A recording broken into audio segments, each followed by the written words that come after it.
Friends வாங்க நம்ம இப்போ சப்பாத்தி தோசை இட்லிக்கு சூப்பரான ஒரு கிரேவி பண்ணலாம். அதுக்கு நான் ஒரு ஸ்பூன் தனியா, சோம்பு, சீரகம், மிளகு, பட்டை, கிராம்பு, ஏலக்காய் சேர்த்துருக்கேன். ஒரு நட்சத்திர சோம்பு இதெல்லாம் நம்ம ஒரு ட்ரை ரோஸ்ட்டாக வறுத்துக்கலாம். அது கூடயே நான் ஒரு துண்டு தேங்காய், புளி, 2 பச்சை மிளகா சேர்த்துருக்கேன். இதையும் நல்லா நம்ம ரோஸ்ட் பண்ணி எடுத்துக்கலாம்.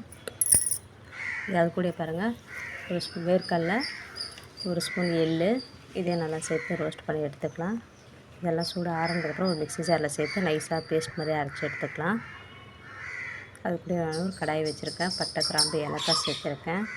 ஒரு சின்ன வெங்காயம் சேர்த்து செய்யும்போது டேஸ்ட் வந்து கொஞ்சம் சூப்பராக இருக்கும். அதனால் நான் சின்ன வெங்காயம் சேர்த்துருக்கேன். உங்கள்கிட்ட இருந்தால் சேர்த்துங்க. 2 பழமாக இருக்க தக்காளி சேர்த்துருக்கேன். தக்காளி நல்லா வதங்கினோடனே ஒரு ஸ்பூன் இஞ்சி பூண்டு சேர்த்துட்டு மஞ்சத்தூள், கரம் மசாலா, தனியாத்தூள், உப்பு தேவையான அளவு எடுத்துக்கலாம்.